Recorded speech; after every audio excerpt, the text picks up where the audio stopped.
With violent crime in Seattle soaring, the executive director of the Washington Association of Sheriffs and Police Chiefs says we must recognize this cannot be the new normal. Talking on the G. Ursula show, Steve Strachan said, "It really frustrates me when I hear people talk about their not much you can do.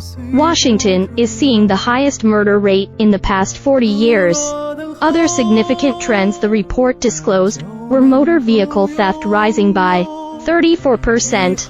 Nearly 46% of all crimes against persons were defined as domestic violence, and 544 hate crimes were reported last year, all while the state logged 719 fewer arrests for drug or narcotic violations. Essentially, if you boil it down, there was a homicide every 22 hours.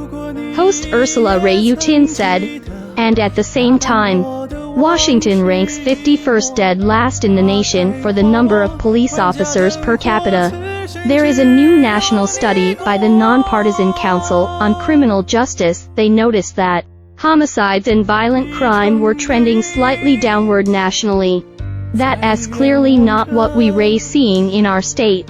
And so I think the first thing is to recognize the problem and not accept this status quo. Do not accept this status quo of increasing violent crime and homicides, increasing motor vehicle theft, and just lower and lower numbers of law enforcement officers." Strachan explained that the state lost another 70 officers in 2022.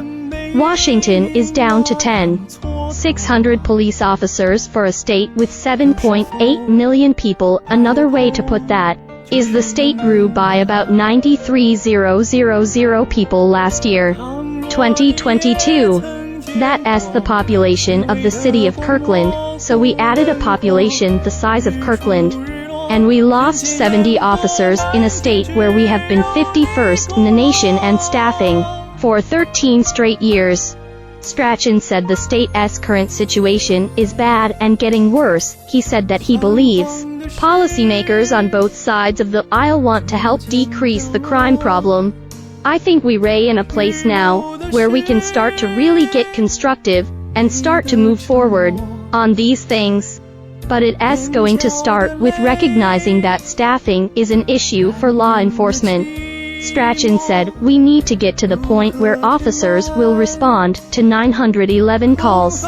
That brings crime down and reduces victimization, so it's not just more cops.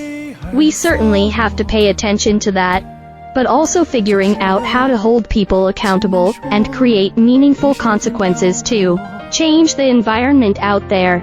Strachan said he thinks leaders are impacted by social media and that people want simplistic answers to complex questions. He said being in law enforcement is a very difficult job. It's harder than ever.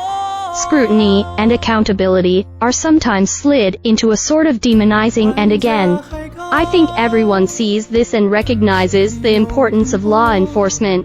Strachan said it's not about a 10,000 signing bonus. People who want to become police officers do it because it's their passion. "I've done it for 35 years, that's why it's so rewarding helping people to understand that if you want to make a difference in the world and help people and solve problems, this is a great job."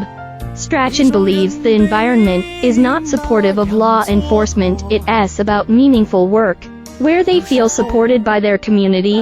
He said that doesn't mean that they not held accountable, it just means that they supported by their community.